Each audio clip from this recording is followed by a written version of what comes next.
Sa kulto na lang. Ay, hingal na hingal sa interval.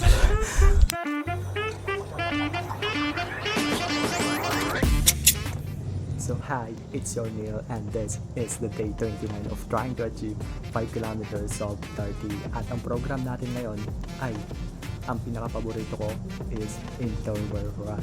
So kapag interval run, ang pinaka-program lang naman natin is 10 minutes na warm-up jog, 400 meters na sprint, 200 meters na rest, 6 times yun, at saka 10 minutes na cooldown.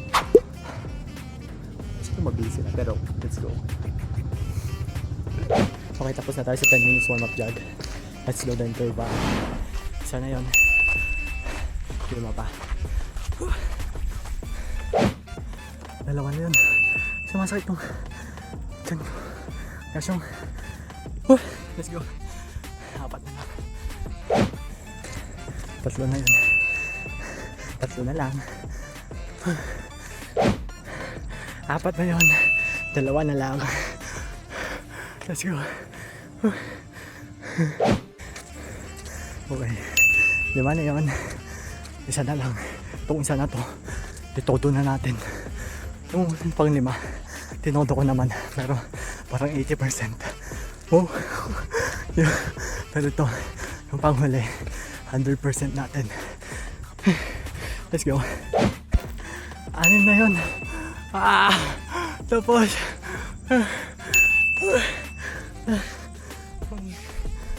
Paborito ko talaga ito. 10 minutes na kulto na lang.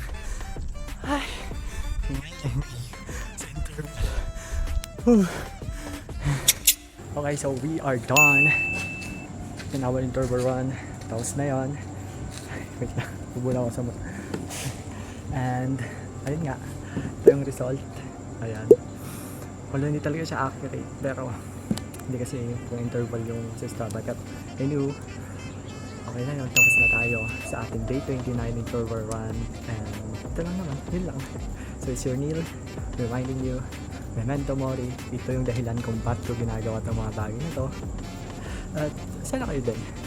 Gawin nyo yung mga bagay na ikabubuti nyo nang walang sinasaktan at inaapakan na tao. Yun lang. So let's go.